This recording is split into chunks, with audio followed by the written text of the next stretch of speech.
For a moment for a moment there, I thought I had forgotten you guys. Yesterday my pattern changed, so I didn't do an update video and also didn't do my learning to read videos, but we are back to normal programming. And today, as usual, I'm reading a book by Tracy Kelly, Murder at Longbourn, and we are in chapter 8. And as usual, every chapter starts with a quote. So the quote in chapter 8 states as the average healthy, well-adjusted adult gets up at 7:30 in the morning feeling just plain terrible, by Jean Kier. Now let's continue with the novel. In my dream, I was standing on the driveway outside the inn. In front of me, a large Mack truck was slowly and purposefully backing down on me. I tried to move out of its path, but I was frozen to the spot. The mechanical beeping of the truck grew louder and louder, and frantically screamed at the driver to stop. Finally, the stuck finally he stuck his head out of the window. It was none other than Detective Stewart. Instead of stopping, he merely grinned at me and increased his speed. I awoke just as the truck touched me.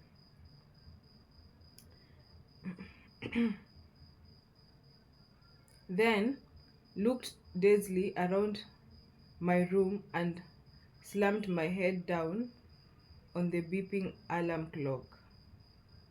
Slammed my hand. I, huh? I awoke just as the truck touched me and looked dazedly around the room and slammed my hand down on the beeping alarm clock.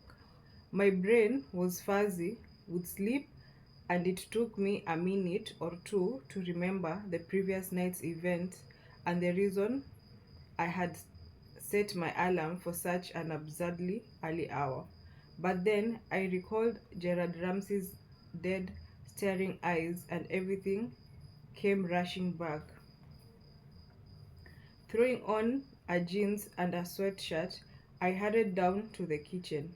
I had hoped to get a head start on the breakfast for Aunt Winnie, but she was already busy puttering, puttering about the kitchen when I arrived. Just putting.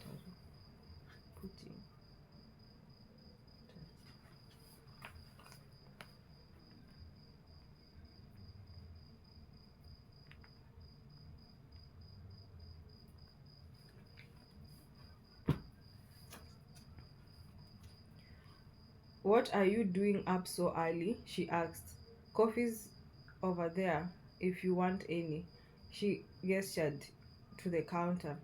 I want to get the breakfast ready for you, I said, pouring myself a cup of the aromatic brew, adding a generous splash of cream and 2 heaping spoonfuls of sugar. I took a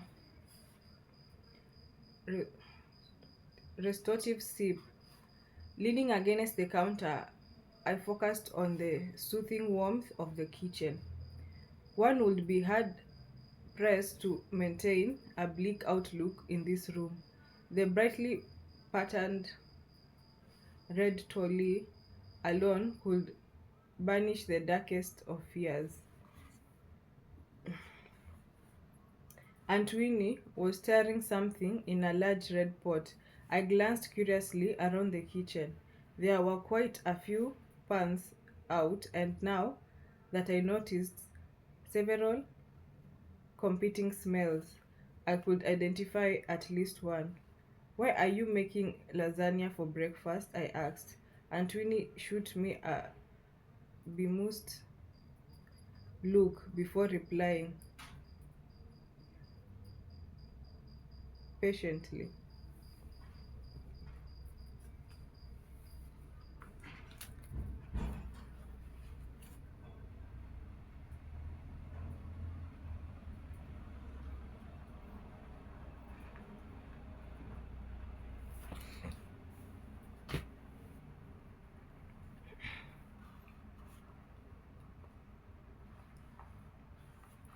Drink, drink your coffee, dear. We are having Canberry muffins for breakfast. I'm making the lasagna, a stew, and some other odds and ends to take to Lauren and Polly. They are in they are in for a rough time of it. I doubt they'll be up for cooking much. I thought I'd take everything over later this morning. That's nice of you, I replied, stifling a yawn. Lady Catherine perched on one of the chairs at the table, eyeing me with an expression that could only be described as disdainful. I was about to shove her off the chair when I decided to try a different tack. Maybe it was because of the murder or the new year, but suddenly I felt the urge to befriend Lady Catherine. I was a nice person. Why wouldn't she like me? I slowly stretched out my hand to her and clutched my tongue tightly. She did not move. I reached up and gently rubbed behind her left ear. She still did not move. A sense of accomplishment overcame me. All she really needed was some kindness, and I had I had shown her that. I had won her over with a sudden movement. She dug her claws deep into my wrist, letting out a howl of pain. I jumped back, spilling my coffee in the process. Lady Catherine shot me a smug glance of satisfaction and bounced away. As I grabbed a napkin to blot the blood, I remembered again why I hate cats.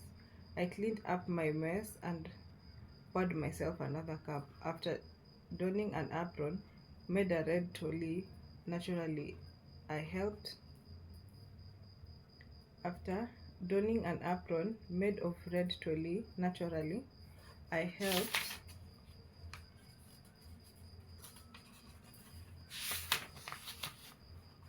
and Twinnie prepared the food. I wondered if she was aware of Detective Stewart's suspicions. I didn't want to upset her, but at the same time, I didn't think it's fair to keep her in the dark. I spontaneously studied her, trying to gauge how badly the murder had affected her. Other than a drastic wardrobe change, prompted no doubt by the previous night tragedy, she was wearing an ultra-conservative black cashmere sweater and a grey flannel trousers. She looked pretty much as she always did. Her bright red curls were firmly in place, and her face showed no obvious ill effects from last night's ordeal. But a closer inspection revealed her to be quite pale underneath her blush, with worried eyes. And Elizabeth, she barked suddenly.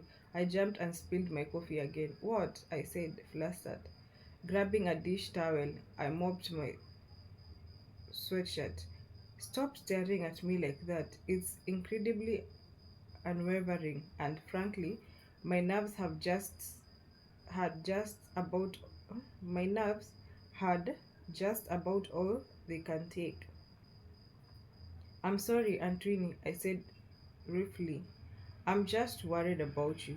Last night was awful. I know this must be terribly stressful for you. Not as stressful as you're staring, she muttered, adding, I'm sorry, dear, I know you mean well, and I'm fine, really. I made no reply. I tried to raise an that eyebrow the way Detective Stewart did when he had something that didn't ring quite true. From Antoine's perplexed expression, from Antoine's perplexed expression, I had a feeling it wasn't a talent I possessed, but my continued silence prompted her to amend her previous statement. Letting out a sigh, she added, "Well, I'm as fine as I can be. After a man had been murdered in my house," she gripped the edge of the sink and her shoulders hunched. "The whole thing is too unbelievable. Although, I suppose if you'd asked me to name the one guest most likely to be murdered, I would have picked Gerald. He was very likable, as I'm sure you saw. But as odious as the man was, he didn't deserve to die in that manner." The oven timer rang and I walked over to turn it off. "So, what do you think might have who do you think might have done it?" I asked as I pulled the tray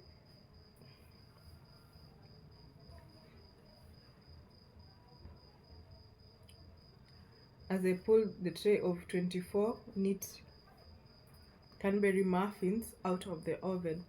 "I have been trying to puzzle that one out myself," she said, as she added tiny carrots and onions to the stew.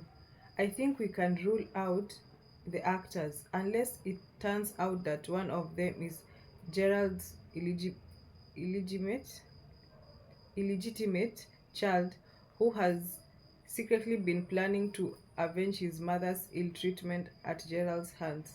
Sounds like something out of a bad novel." "Oh, I agree. It's quite fantastic. But I don't think we can safely rule out the actors. Although, when you really think about it, most of the people here last night were apparent strangers to Gerald. Joan and Henry live in the New York, and Jackie and Lynette just moved here. Logically, the murder had to be someone who was close to Gerald. And unfortunately, that means it probably Lauren, Polly, or Daniel. Daniel, I had forgotten about him.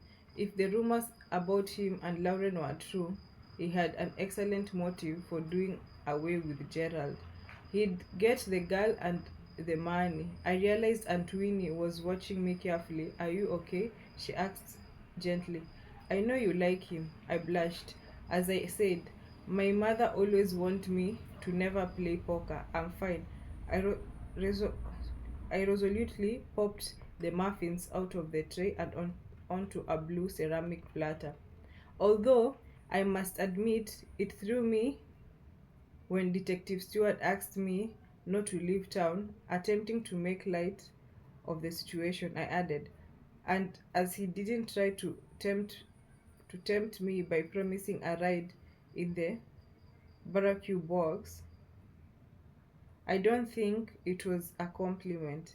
And Twinny only responded with a grim smile. "My only concern," I continued, "is that the police find out the truth. But no matter who it turns out to be, it won't be pleasant." "I agree," said Aunt Winnie. "And this must be cleared up as soon as possible. Gerald Ramsey was a disagreeable, maybe even horrible man, but he did not deserve to be shot down like a dog. I am not going to lie and say I'm going to miss the man. In fact, I suspect that several lives will be will be all the happier because of his passing. But the sooner his murder is discovered, the sooner the rest of us can get on with our lives." Realiza- Realization downed. "Is that why the sudden urge to cook for Lauren and Polly?" I asked.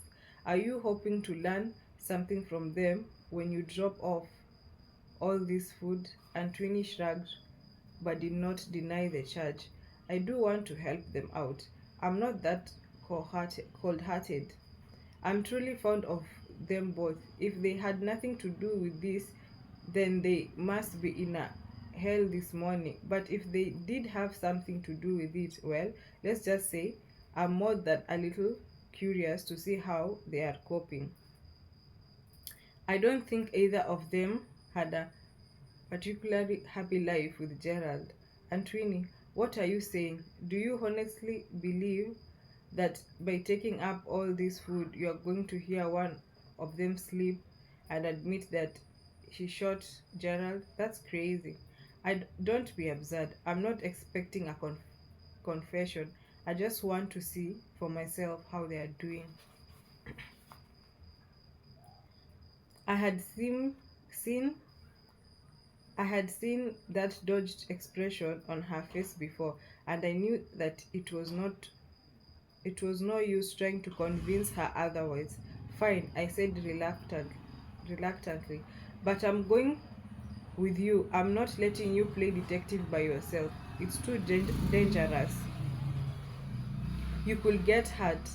Someone already did get hurt, and in my dining room, she said, as if the killer owed her a separate apology for that. She took out her frustration on the stew, stirring it vigorously with her wooden spoon. I only want to talk to them. It's probably a long shot, but I'll do nothing that might speed up the investigation because let's face it, we don't know if it's murder in an isolated event or the work of a drenched killer. Everyone assumes that it must be solely directed at Gerald because he was so odious. But until they catch whoever did this, we just don't know.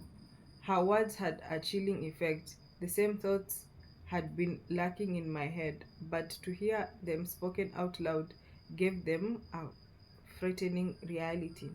And besides, she added, trying to lighten the mood, until the killer is found, people may drive by and work at Longburn, but no one will want to stay here.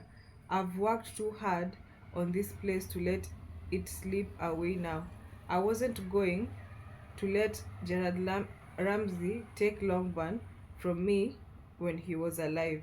I'm sure as hell not going to lose it now that he's dead. I was glad Detective Stewart wasn't here to see the combination of Aunt Winnie's words and the steely determination in her eyes. He might get terrible ideas. Leaving Aunt Winnie to finish up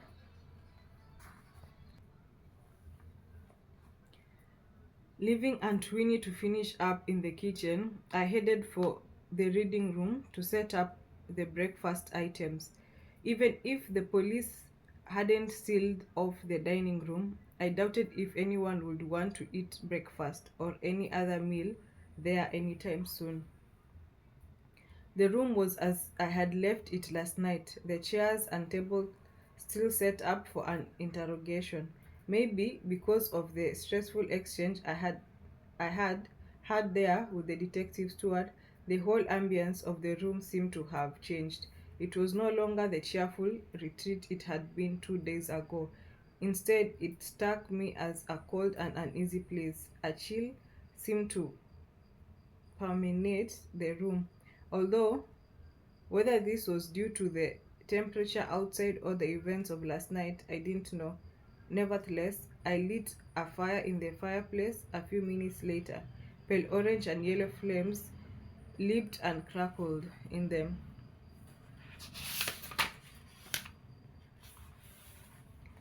Heath. I quickly pushed the furniture back into its original position and set up the breakfast dishes. But as I surveyed the result of my work, I realized that it wasn't just the position of the chairs that had altered the mood of the room. It was Antwini had said a murder had taken place at Longbourn, and until the murder was caught, it was going to change the way people felt about the inn. Stepping out into the foyer, I saw that Lady Catherine had taken up her usual position on the green brocade chair, her blue eyes lang- languidly surveying the room. In them, the pulse, pulsing, the pulsing lights from the Christmas tree were reflected.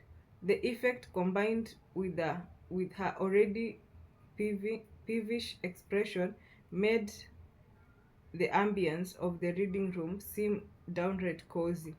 Lady Catherine had the footfalls on the stairs before I did. Following her laser-like stare, I saw Peter coming down. He was wearing a blue button-down shirt and faded jeans. His thick brown hair was slightly damp where it curled around his neck. In short, he looked well rested and showed two adjectives that most certainly did not describe me. Staring at me with some surprise, he asked, "What are you doing up so early?" He pointed to my feet and added, "No bunny slippers this morning." I got up early to help Aunt Winnie with the breakfast. I replied cruelty. I replied crudely, putting extra emphasis on the word help and ignoring his second question altogether. Peter coughed. "If you are insulting that I am in great lazy in great because I did not help with the breakfast, may I direct your attention to the driveway, the freshly shoved driveway. Actually, a better description might be the freshly shoved, ridiculously long, heart attacking inducing driveway." As directed, I looked out the window to see a freshly shoved driveway, and now that I noticed it, it was ridiculously long. Feeling petty and foolish, I turned back to apologize, but Peter held up his hand to stop me. And may I just add, he continued, that the reason I was surprised to see you up so early is that I know that you were up late with the detective. And Twinny and I were hoping that you'd sleep in a bit. She mentioned that when you don't get enough sleep, you have a tendency to get cranky.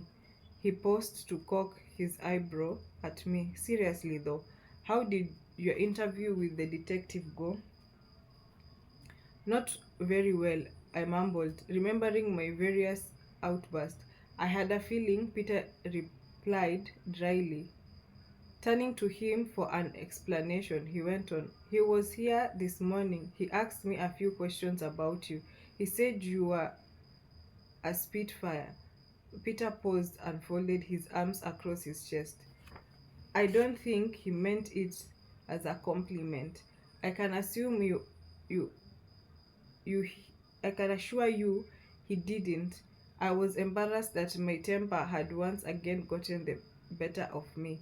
He asked me not to leave town. Don't let that get you down," said Peter. He asked the same of me. The rest of what Detective Stewart said came back to me as well, especially his suspicions about Antoine. "Peter," I said impulsively, "I think that the police suspect Antoine." His dark brows knitted together in concern. "Really? Why?" "Because of some things Detective Stewart said to me last night. Apparently, someone told him that Gerald still wanted to buy the inn and that he was harassing her through the zoning board. And now Detective Stewart has it in his head that Gerald actually threatened Antoine. It looks bad for her. After all, she was the one who turned off the lights. And what if they find out about that time with her friend's husband? If you don't know the whole story," I began. "It could look pretty bad," Peter finished.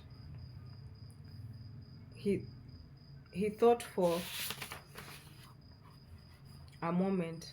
"So you think the police suspect Antoine of killing Gerald just so she can keep the inn?" "Something like that." "Do you think I should tell her?" Confusion registered in Peter's brown eyes. "I don't understand. Why wouldn't you tell her?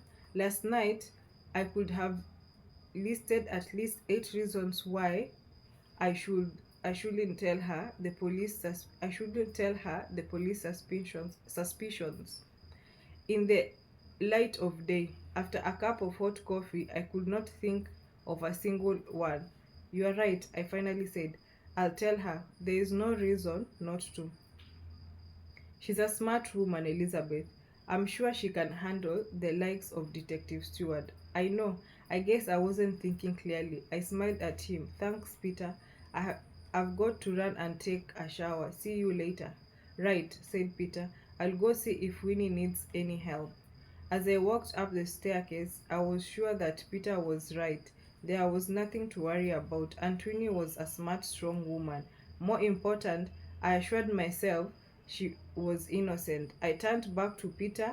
He was staring out into space, his shoulders hunched and his expression a mass of worry. My good feeling went right out of the window. And that's it for chapter 8. We are heading to chapter 9.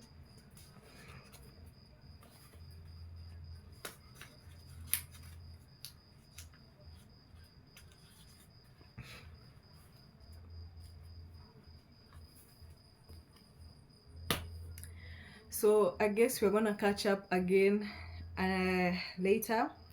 So after this, I'm going to do an update video. So thank you for being here.